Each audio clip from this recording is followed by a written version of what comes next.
Olá, Rondônia! No ar mais um conteúdo Amazônia para você, chegando até sua casa através do sistema Gurgix de comunicação Rede TV Rondônia. E nós, é claro, levando todos os dias, de domingo a domingo, o nosso conteúdo Amazônia até a sua casa. Seja em qualquer dos horários que você assiste o nosso programa, seja na Rede TV ou também na TV Gazeta.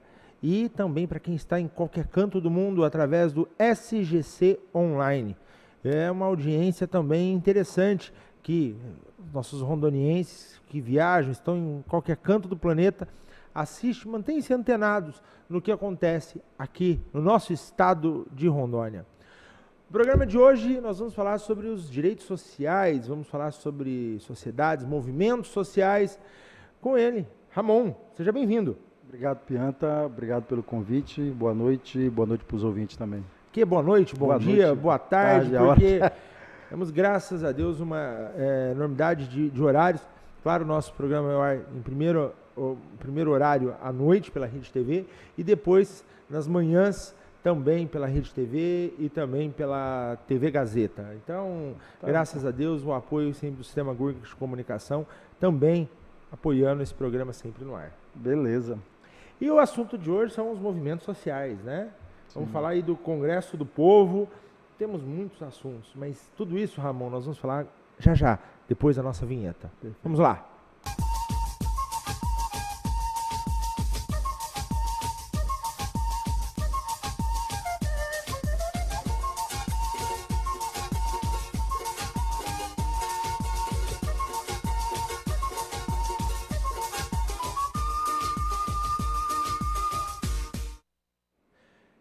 De volta com o conteúdo da Amazônia e hoje os assuntos bem interessantes, tem a ver com você, inclusive. O assunto é movimentos sociais. E hoje recebendo aqui Ramon Cujuí. Quem é Ramon Cujuí? Ramon Cujuí, quem é Ramon Cujuí? Cara, eu sou um cidadão preocupado com os destinos do nosso país, assim como tantos outros, né, que está na luta social já há muitos anos. Eu comecei militando na época que eu era estudante. Fui presidente da DCE da Uni, final dos anos 90, representante dos estudantes no Conselho Universitário, e daí para diante a gente vem com esse acompanhamento de movimentos sociais. Tem um trabalho junto aos movimentos do campo, né? A gente tem assessorado muito movimentos do campo em Rondônia, o MST, o MPA, os setores da igreja, os setores populares das comunidades de base também. Uma caminhada longa já. Virou uma moda esse negócio de movimentos sociais. Né? Não importa o que, é um movimento social. Afinal de contas, qualquer conglomerado de pessoas vão levar o seu movimento à frente.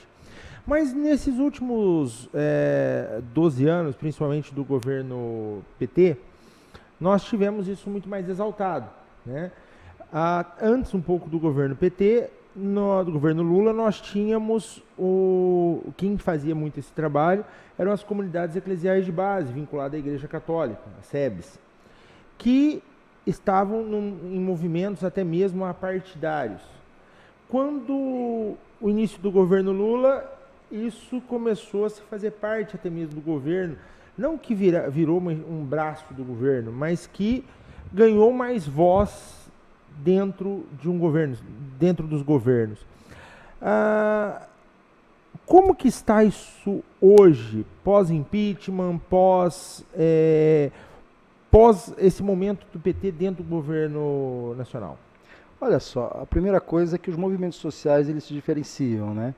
Assim, os movimentos sociais que a gente tem, do qual a gente faz parte, que tem uma história de tradição que remonta aos anos 80, né, são movimentos de luta por direitos, né? Movimentos de luta por ampliação de direitos, por ampliação da democracia. Né? Durante o governo Lula, abriu-se um espaço de diálogo maior que não havia em outros governos. A grande verdade é essa. Então, com esse diálogo aberto, você tem uma relação mais próxima com o governo. Né? Você teve uma política de avanço social no país que é inegável nos 13 anos, né? Mas também houve alguns recuos. Né? Tipo assim, a gente não foi plenamente satisfeito nos 13 anos de governo do Partido dos Trabalhadores.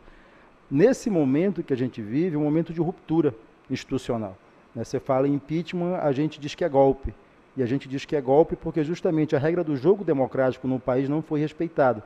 Então, nesse momento, o que tinha de avanço social, que foi conquistado minimamente nos 13 anos, houve um retrocesso muito grande.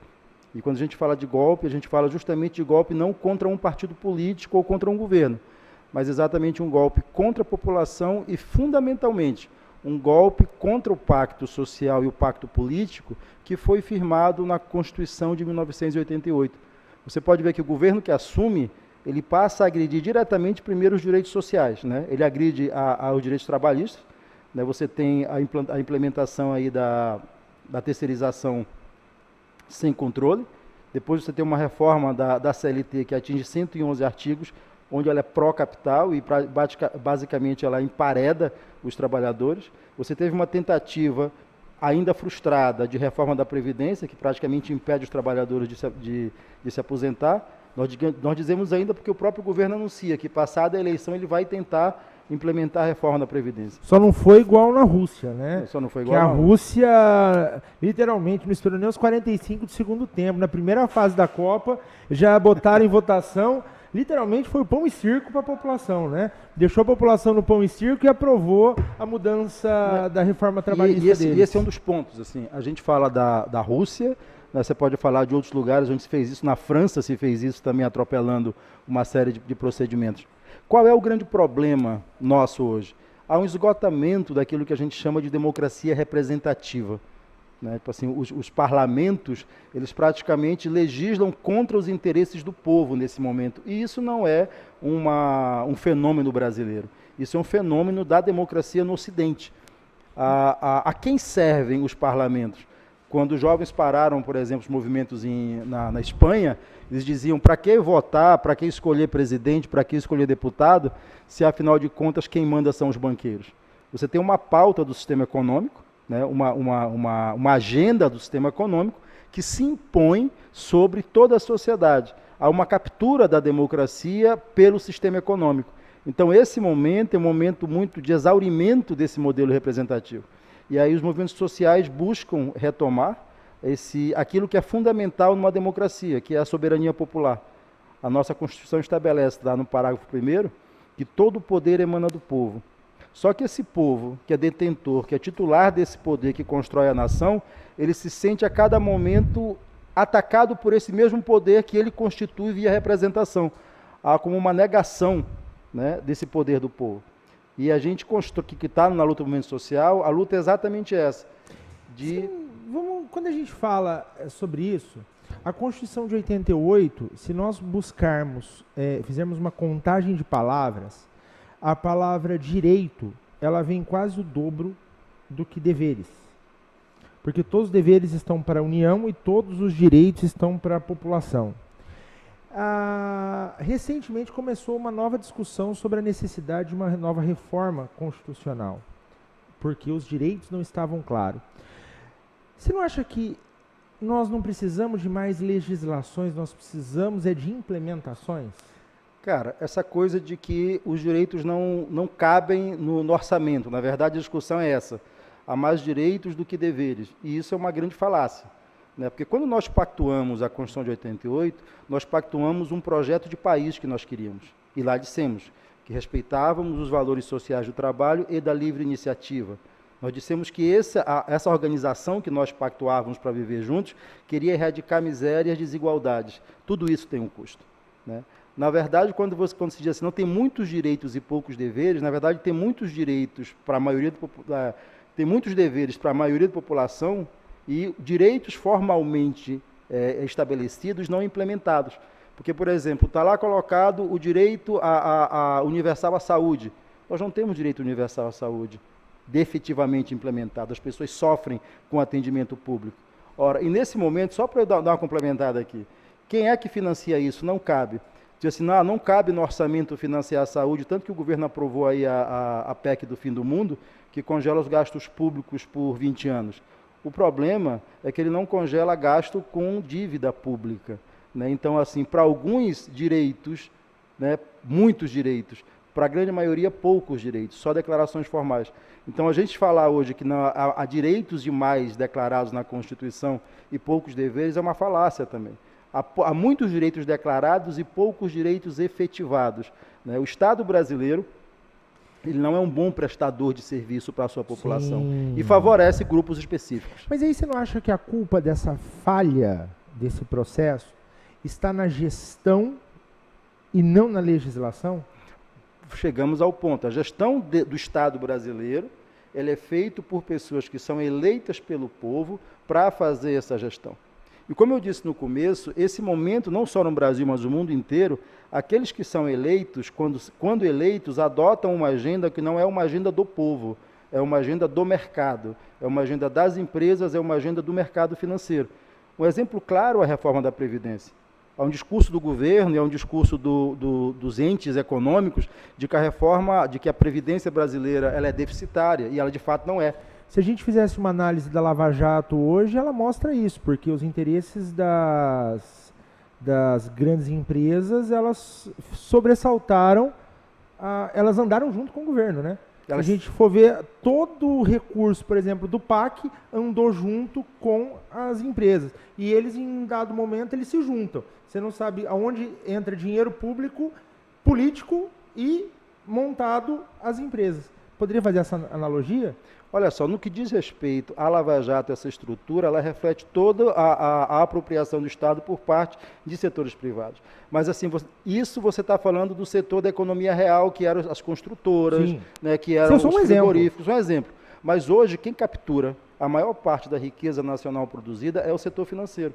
Você tem legalmente instituído uma transferência de renda que significa hoje, no orçamento de 2018, 51% do orçamento federal destinado ao pagamento de juros e rolagem da dívida. Não há quem aguente. Tudo pode quebrar, exceto os bancos. Exceto os bancos, exatamente. E as pessoas, quando participam do processo político, elas se sentem pequenas diante disso, né? Desempoderadas, como se elas não tivessem o poder, quando de fato o poder é delas. Agora, em qual agenda de governo esse assunto de fato é discutido? Porque a gente só ouve, talvez o PT antigo da década de 80, ele ainda levantava essa questão das altas taxas de juros, essa coisa toda. Mas isso a gente vê apenas nas bandeiras hoje dos partidos de extrema esquerda, né? Talvez nem tanto extrema esquerda, mas os partidos de esquerdas tradicionais. Os partidos de centro nem tocam nesse assunto, os de direita muito menos. É porque se normalizou que você pegar o orçamento público e pagar 51% desse orçamento público, transferir para os bancos, é a coisa mais natural do mundo. Porque esse discurso está colocado aí nos meios de comunicação diariamente. Quando a gente fala em auditar a dívida, e é um movimento no Brasil muito forte pela auditoria cidadã da dívida, que está previsto na Constituição de 88, né, que após 5 anos seria feita a tal da auditoria que nunca foi feita. Né, nós temos aí os auditores fiscais da Receita com um estudo belíssimo sobre a dívida brasileira, né, e isso nunca foi feito. E é por isso que entra o papel dos movimentos sociais. Porque quando os partidos tomam poder no Estado, eles precisam negociar com as forças políticas e econômicas que vão lá para o parlamento. Né? E aí há vamos dizer assim, um estreitamento desse poder, dessa mobilidade dos partidos ou dos governos instituídos. E cabe a nós, sociedade civil, pautar a ação desses governos. Então, quando a gente fala em mobilização social, em papel dos movimentos, é justamente de fazer o país avançar, né, e no sentido de garantia de direitos e dignidade a seu povo. Porque não dá para você pagar 51% de juro de dívida e rolagem de dívida quando você tem posto de saúde que não funciona, quando você tem segurança que não funciona, hoje, qualquer empresário que nos assiste aqui sabe que seu sócio majoritário é o Estado. E aí e ele recebe antes de você, porque você tem que pagar os impostos, manter tudo em dia, senão sua empresa não sobrevive 60 dias. Tá, mas vamos falar dessa coisa dos impostos. No Brasil se diz que a carga tributária brasileira é muito alta, né? E ela não é muito alta. Ela é alta em relação ao que nós temos de retorno, mas não... Isso, mas aí o problema não é alta, porque se eu falo que o problema do Brasil são impostos muito altos, eu dou o diagnóstico errado. Sim. Porque a solução para imposto alto é o quê? Reduzir impostos ou acabar impostos. Nós sabemos que isso é a barbárie. O problema do Estado brasileiro e da sociedade brasileira é justamente isso, gestão. Você entrega ao Estado brasileiro algo em torno de 36% do PIB de imposto, né, e ele não te retorna com serviços de qualidade. Porque boa parte desses impostos são justamente apropriados pelos setores privados que há anos se adonaram do Estado brasileiro. Você não tem estrada, você não tem rua decente, você não tem segurança, você não tem educação, você não tem... E você acaba tendo que comprar todos esses serviços. E aí você está pagando 2 vezes. Exatamente. Porque a Lei de Defesa do Consumidor, se ela fosse aplicada o Código de Defesa do Consumidor, perdão, se ele fosse aplicado ao Estado, que é um que você paga antecipado, nós teríamos uma outra realidade, né? Infelizmente, o Código de Defesa do Consumidor ele só é aplicado ao ente privado. Se ele fosse aplicado ao ente público, meu Deus, talvez seria uma realidade. Porque, na verdade, o ente público ele não tem a mesma característica do privado. Porque claro. O ente público, a gente tem que observar o seguinte, a existência do Estado, ele é um pacto entre nós, que vivemos num território, né, que abrimos mão desse nosso poder individual para que as coisas fluam nesse território para a nossa convivência coletivamente. Né? Então, para isso, nós cedemos esse poder e, ao mesmo tempo, nós financiamos isso via imposto. Né? O que nós esperaríamos é que aqueles que fossem gestores do Estado retribuíssem esse imposto ao coletivo e não ao seu privado. Não, exatamente. Mas o problema é que boa parte dos grupos econômicos do Brasil controlam o nosso orçamento. Então, o papel dos movimentos sociais é fazer esse processo de discussão dessas coisas que não são discutidas cotidianamente. Porque quando nós colocamos essas questões, por exemplo, do questionamento da aplicação do orçamento público transferindo aos bancos, o Jornal Nacional lá diz que é calote. E não é calote. Outros países fizeram, né, a auditoria da dívida, o Equador fez, a Grécia fez, com participação de brasileiros. Né?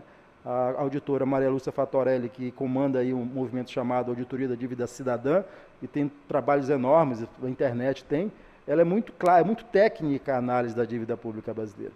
Um dos maiores entraves, se não o maior entrave hoje ao desenvolvimento do país, é a apropriação do orçamento público por entes privados, nesse caso pelo setor financeiro, e aí nem é corrupção, aí é uma transferência legalizada de recurso e de riqueza produzida.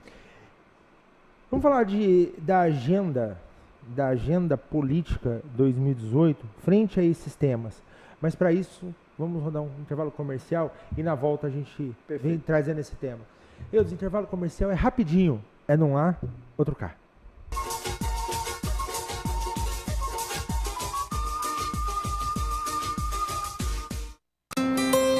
Você nunca ficou preso às fronteiras e sempre quis mais.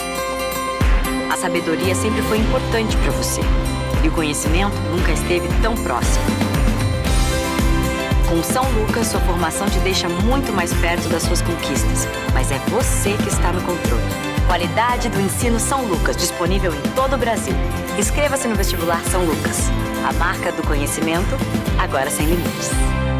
Este recado é para você que sofre com miopia, astigmatismo, hipermetropia, presbiopia e que quer se livrar de vez dos óculos. Venha para o Hospital de Olhos Veloso. Aqui você vai encontrar a tecnologia e a credibilidade que procura. Diagnóstico e tratamento para todas as áreas da oftalmologia. E com a cirurgia refrativa laser, seu tratamento pode ser feito em minutos e de forma personalizada. Livre-se dos óculos. Hospital de Olhos Veloso.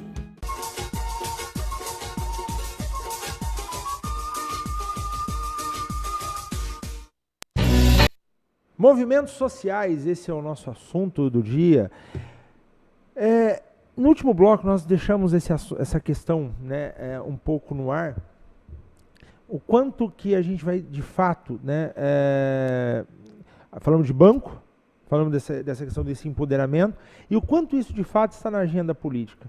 Porque isso parece que virou um assunto, depois do governo Fernando Henrique, lá no início do Real, quando precisou buscar recurso no FMI, tinha aquele slogan, né, fora FHC, fora FMI, você tinha os movimentos de esquerda, né, o PSTU da vida e companhia, levantando e batendo muito nesse slogan. Parece que esse assunto, nesses últimos anos, ele enfraqueceu, né? O próprio governo Lula, houve um modo de pagamento de grande parte da dívida pública internacional, e aí a esquerda parece que ficou calada frente a esse modelo desse pagamento, que virou aquele slogan do Lulinha Paz e Amor, né? Aquele Lula que enfrentava virou um Lula quieto, calado, que trabalhou junto. Qual que é a análise de vocês frente a esses cenários? Na verdade, o que aconteceu no governo Lula é que o que era dívida em dólar, dívida externa, ela passou a ser uma dívida pública interna, porque a remuneração do título interno era dado com os maiores juros do mundo, os juros brasileiros. Então era negócio para o credor internacional pegar o título dele em dólar e transformar em real, e quando ele fazia a conversão para fora, ele levava um lucro muito maior. Então você teve isso, né? Desabasteceu, né, indiretamente. Sim, e o país tem um custo com manter reservas cambiais e tudo mais. Mas os 13 anos de governo do PT, ele conseguiu pactuar com toda a sociedade um projeto de país. Sim. Tanto é que você teve setores do empresariado no governo, você teve setores dos trabalhadores, de movimentos sociais acordando, porque você tinha uma perspectiva de país. A grande verdade é essa. E isso, quando você faz um governo de concertação, como dizem os nossos irmãos latinos, um governo de coalizão, né, que indica um futuro, uma promessa de um país melhor, né, isso une a sociedade. Né, e, nesse sentido, você meio que reduz o poder daqueles que estão ali fazendo a crítica ao governo, mas a crítica não reduziu. Você acha que a Dilma ela não soube fazer essa negociação? Não soube sentar na mesa e vamos discutir? O problema não foi esse. O problema é que os 8 anos do governo Lula pegaram um cenário internacional favorável. Né? Você tinha a alta das commodities, você tinha recurso entrando.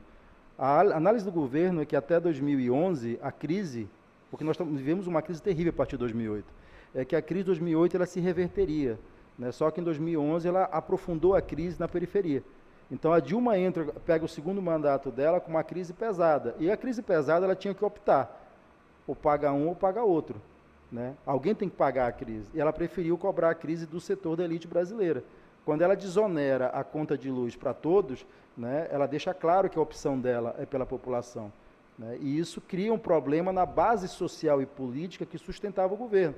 Então, o setor da burguesia brasileira que estava com o governo começou a se afastar dele. E isso se deu aí, depois de 2013, dos protestos de rua, né, o setor da burguesia brasileira, os industriais, principalmente, que foram que seguraram o pacto político durante 12 anos de governo, eles começam a se bandear para o outro lado. Né, e você vai ter, em 2014, uma coalizão do capital, tanto capital industrial quanto capital bancário, contra o governo, e que consegue ser derrotado. A verdade é que a Dilma não teve as condições, né, econômicas que o Lula teve para conduzir o país. Né? E assim, isso foi o que mais pesou. E você teve uma campanha pesada depois. Assim, a forma como se tratou a presidenta Dilma, desrespeitosamente... Né, ela também não tinha o traquejo político do Lula. Não, isso né? sim. Mas é que quando se fala na questão do governo da presidenta Dilma... Foi um erro do PT ter colocado a Dilma como candidata? Costuma-se colocar nas costas da presidenta, né, uma responsabilidade que não é só dela e que não é exclusivamente dela, vamos dizer assim. Quando ela afasta o Lula da cabeça do negócio, do jogo mesmo, tenta fazer seu governo mais independente, não foi um erro estratégico? Mas o Lula não foi afastado, é outra questão, o Lula nunca foi afastado.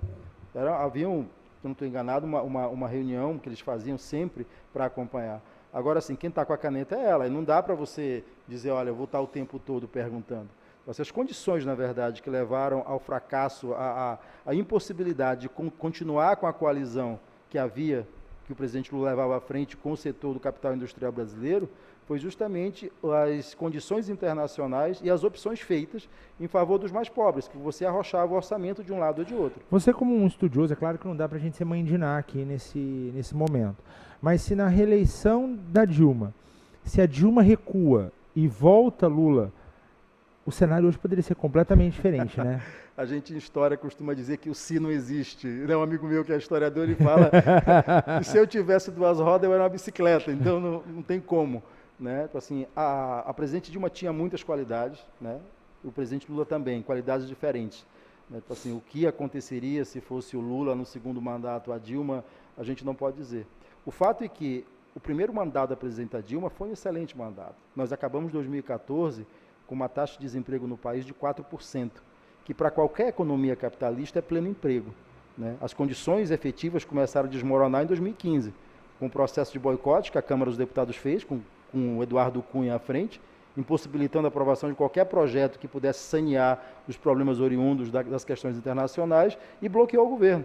né? Esse bloqueio levou a um processo de deteriorização das contas internas, que você teve um 2015 terrível. Plantaram o caos, né? Plantaram o caos. A aposta foi muito alta. Tipo assim, a aposta de implementar um golpe no Brasil, ela tinha um custo político e econômico. A elite brasileira resolveu bancar esse custo, né? E acharam que a reversão seria fácil. Ela não foi.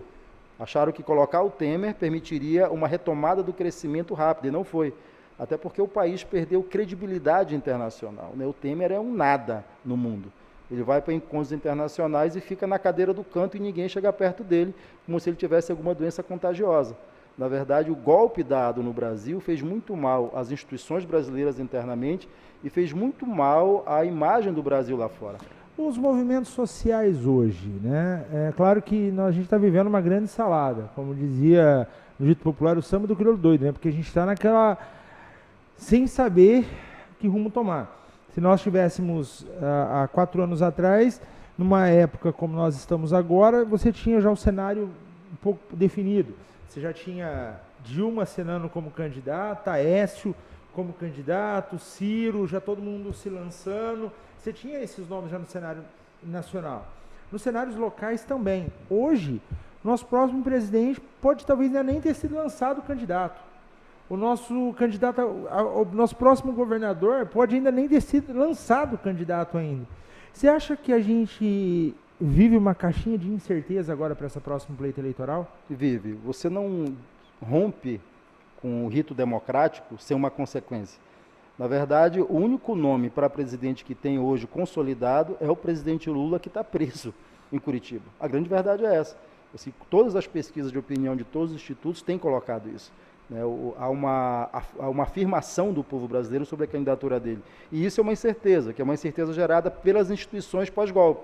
Porque você tem toda uma estrutura do judiciário, de parte do judiciário pelo menos, atuando nesse processo para consolidar aquilo que aconteceu em 2016. E isso é outra verdade, e isso gera insegurança política, jurídica, institucional. O próprio tribunal não sabe se ele é contra ou a favor. Pois é. Então, assim, é engraçado ver o Supremo Tribunal Federal decidindo. Ele não decide mais direito substantivo, né? É a tal da colegialidade. Eu sou a favor, mas pela colegialidade eu voto contra. Né? Diga-se que o Supremo hoje, ele não está nem mais em cima do muro. Ele bate asa em cima do muro, para nem em cima do muro ficar. Aí você vê que a falta de compromisso com o projeto de nação. E aí nós, quando falamos de movimentos sociais, a gente quer resgatar isso, não por cima, porque os acordos por cima, nesse momento, eles são impossíveis. A gente pode dizer que a nossa Constituição está sofrendo, porque se o grande guardião da nossa Constituição, que seria o Supremo, está do jeito que está... Exatamente. Imagina quem vai nos guardar a nossa democracia. Quem guarda a democracia é sempre o povo. E é fundamental ter claro isso. Reta final do nosso programa, o Congresso do Povo. O Congresso do Povo é exatamente essa ferramenta, né, que a Frente Brasil Popular, que é uma grande articulação de entidades, está propondo. O que é o Congresso do Povo?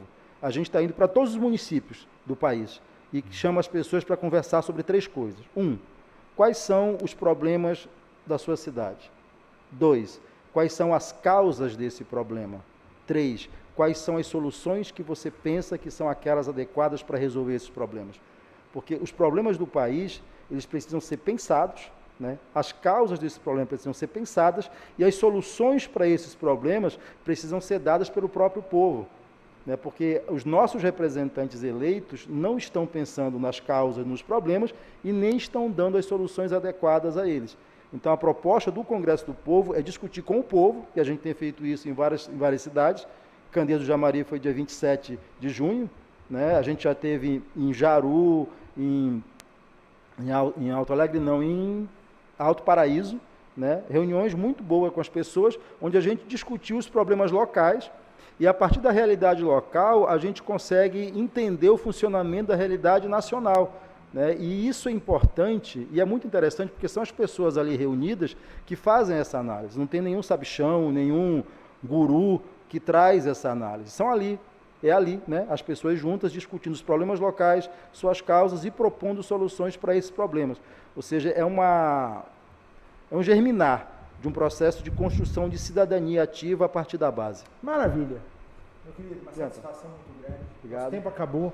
Infelizmente, o assunto rendeu demais. Né? Isso é muito importante. E fica aí a dica do Congresso do Povo, para que você possa também participar. Líderes vão e vêm, mas o povo permanece. Apenas o povo é imortal. Com essas palavras, a gente encerra o programa de hoje, agradecendo a você pela sua audiência sempre. Nosso muito obrigado e até o próximo programa, se Deus quiser. Até lá!